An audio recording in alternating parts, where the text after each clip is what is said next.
시청자 여러분 안녕하십니까? VOA 뉴스투데이 시작합니다.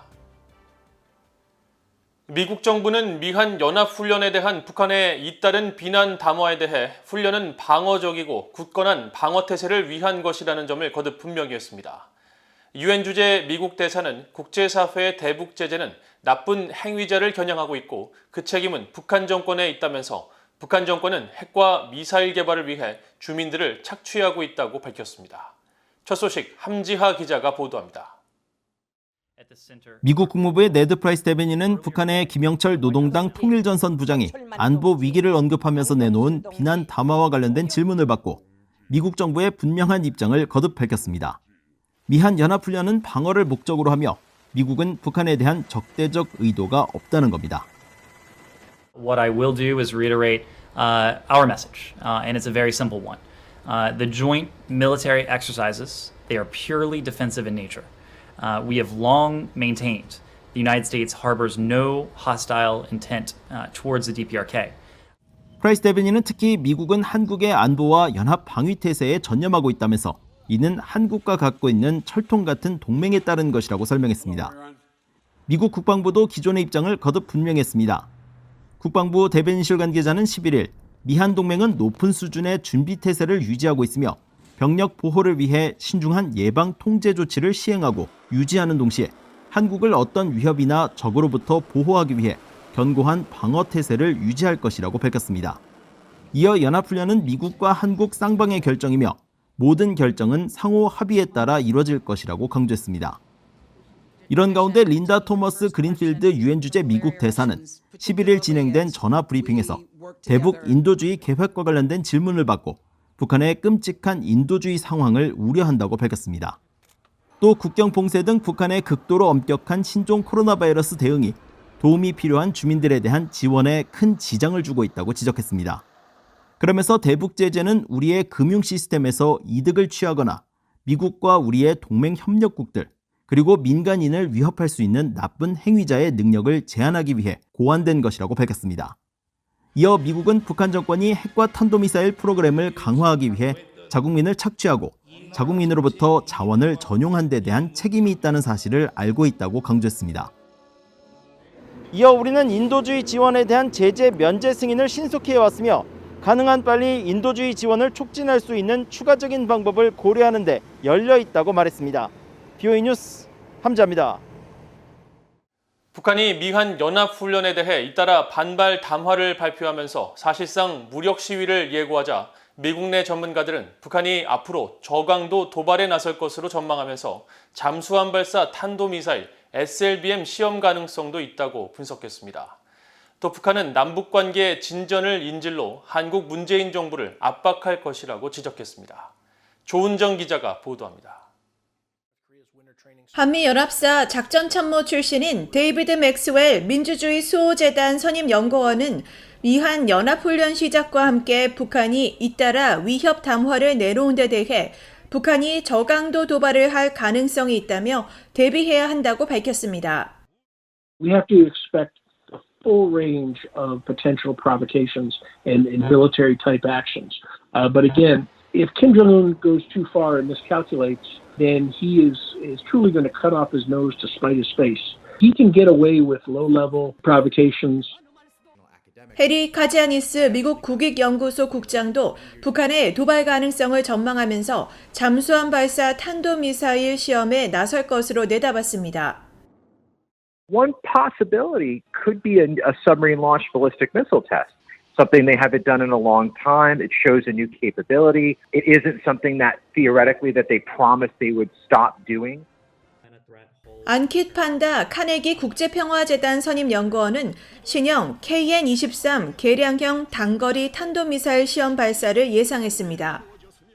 If I had to guess, I would probably say short-range missile testing. The missile they tested in March this year has just been tested in a single test with 2 missiles involved. So I suspect just for reasons of developing that system, they want to test it further.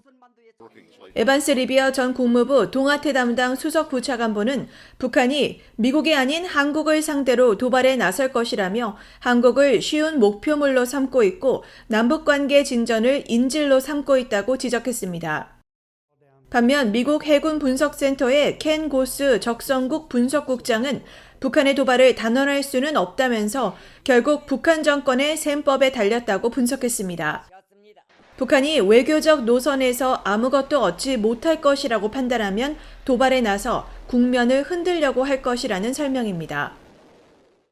I think that basically comes down to the calculus inside Pyongyang on whether they want to continue to move forward toward diplomacy, which they gave an indication with the reactivation of the hotline, and whether they think that there is near to medium-term dividends that can be paid by that. 로버트 아인혼 전 국무부 비확산 군축 담당 특별보좌관은 북한이 시간 끌기를 하고 있다고 평가했습니다. I think what's happening now is that the North Koreans are temporizing. They are certainly not ready to engage with the United States. They are preoccupied with domestic crises, so they have returned to familiar, kinds of statements urging no exercises. 아인혼 전 특보는 그러면서 북한이 남북 통신 연락선 복원 직후 위협에 나서는 것은 한국의 문재인 정부가 미국으로부터 더 독립적인 노선을 택하도록 압박하기 위한 것이라면서 김정은은 남북관계 진전을 인질로 삼고 있으며 문재인 정부가 대북 지원에 나서고 남북협력 사업을 추진하길 바라고 있다고 분석했습니다. VOA 뉴스 조은정입니다. 억제력은 모든 기능의 통합에서 나오며 현재 북한에 대해서는 방어 부분에 집중돼 있다고 존 하이튼 미국 합참 차장이 밝혔습니다. 존 하이튼 합참 차장은 11일 제24회 연례 우주 미사일 방어 심포지엄에 참석해 이같이 밝히고 우리의 모든 역량이 합쳐지면 억제력이 생기고 우리는 그 역량이 하나로 모일 수 있도록 확실히 해야 한다면서 이것이 우리가 해야 할 일이고 분쟁을 억제해 국가를 방어해야 한다고 말했습니다. 하이튼 차장은 이어 탄도미사일과 극초음속 순항미사일 등 모든 위협을 탐지할 수 있어야 이를 막을 수 있고 방어와 공격 능력을 통합할 수 있다고 설명했습니다. 해상에서 불법적인 선박 간 환적으로 유엔 대북제재 대상에 오른 북한 유조선이 1년여 만에 활동을 재개한 정황을 포착했다고 미국의 북한 전문 매체 NK뉴스가 보도했습니다.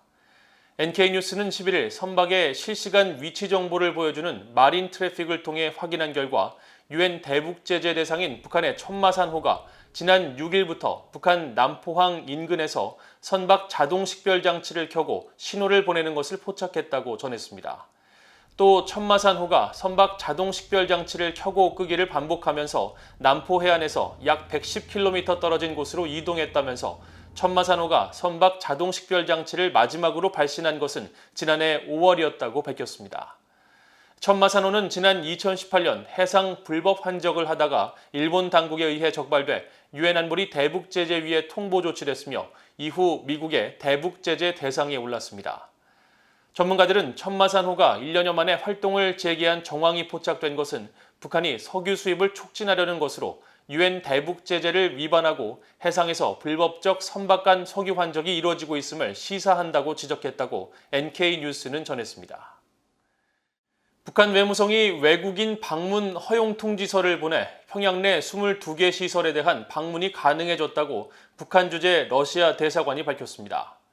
북한 주재 러시아 대사관은 11일 대사관 홈페이지를 통해 이 같은 내용을 전하면서 코로나 긴급 방역 조치 기간 허용됐던 문화와 스포츠, 오락시설, 소매점 등 299곳에 이어 이번에 평양 개선문과 주체사상탑, 우표 박물관 등 22곳이 방문 가능 시설에 추가됐다고 설명했습니다. 북한은 신종 코로나 바이러스 감염증 사태 초기인 지난해 1월 국가 비상 방역 체계를 선포하고 지금까지 국경 봉쇄와 주민들에 대한 이동 제한을 계속해왔으며 외국인들의 입출국을 차단해 국제기구와 구호단체 직원들은 물론 외국 공관들도 잠정 폐쇄 수순을 밟아왔습니다. 특히 평양 주재 러시아 대사관의 직원 절반 이상이 본국으로 돌아간 것으로 알려진 가운데 지난달 중순에는 인도네시아와 불가리아가 평양 주재 외교관들을 철수시켰으며 당시 인도네시아 외교부 대변인은 북한이 지난해 말부터 외교관과 국제기구 직원들의 일시 철수를 요청해왔다고 설명했습니다. 이상으로 VOA 뉴스투데이를 모두 마칩니다. 시청해주신 여러분 고맙습니다.